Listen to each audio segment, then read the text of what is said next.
प्रत्येक नात्याला संवादाची गरज असते. प्रत्येक मनाला ऐकून घेणारी एक ओसरी हवी असते. स्वागत आहे ओसरीमध्ये.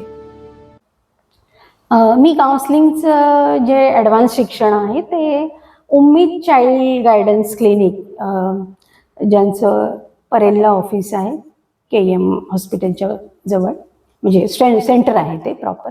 अतिशय तज्ज्ञ लोक तिथे शिकवायला येतात, तर तिथे मी ॲडव्हान्स शिक्षण घेतलेलं आहे. आणि जिथे त्यांनी आम्हाला नरेटिव्ह थेरपी शिकवली. आणि नरेटिव्ह थेरपी जी आहे ती काउन्सिलिंगकडे खूप वेगळ्या पद्धतीने बघते. नरेटिव्ह थेरपी ही तुम्हाला शिकवते की जी व्यक्ती तुमच्याकडे प्रॉब्लेम घेऊन आलेली आहे, पण प्रॉब्लेमच्या पलीकडे व्यक्तीमध्ये काय काय आहे, म्हणजे व्यक्ती काय करू शकते, त्याच्यावर नरेटिव्ह थेरपीमध्ये खूप फोकस केला जातो. छोटंसं उदाहरण की समजा डोमेस्टिक व्हायलन्सची केस घेऊन एखादी महिला तुमच्याकडे येते समजा, तर आहे डोमेस्टिक व्हायलन्स हा तिचा इश्यू आहे, त्यामुळे ती डिप्रेशनमध्ये आहे आणि अनेक गोष्टी आहेत, त्याच्यामध्ये आपण तिला मदत करणार. पण ते काउन्सिलिंग करता करता आपण सहज तिला विचारतो की तुम्हाला काय आवडतं, तुम्हाला काय शिकायची इच्छा आहे. आणि जर ती बोलते की मला टेलरिंग आवडत होतं, मला कोणी करून नाही दिलं, हां, तर मग थोडी चर्चा आपण टेलरिंगवर करतो आणि मग आपण तिला म्हणतो की मग ती जी इच्छा राहिलेली आहे अपुरी, ती आता पूर्ण होऊ शकते का, आता तुम्ही ती करू शकता का.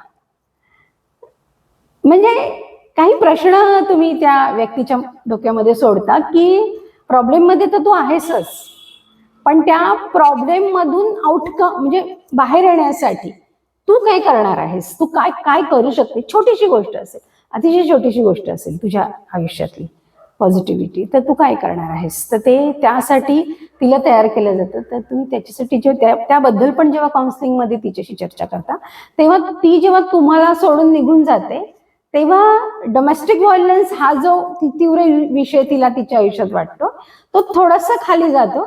आणि मग ती तिथून बाहेर पडल्यानंतर विचार करायला लागते, अरे मी शिवणकाम शिकू शकते का, तर मग माझ्या घराजवळ कुठे क्लास आहे का, त्याची फी मी कुठून आणू, मी काय करू. म्हणजे किती डायव्हर्ट होते ती. म्हणजे ती एका म्हणजे मडक्यामध्ये तिचं दुःख आहे आणि त्यात ती बसली आणि ते डगाडगा हलतंय, पण त्या पलीकडे तिचं दुःख जातं आणि ती थोडा एक वेगळा विचार करायला लागते की अरे मी हे करू का.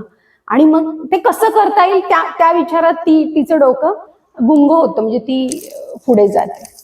तर हे नरेटिव्ह थेरपी जे आम्ही शिकलो उम्मीद चाइल्ड गायडन्स क्लिनिकमध्ये, त्याचा आम्हाला अतिशय माझ्या काउन्सिलिंगमध्ये फायदा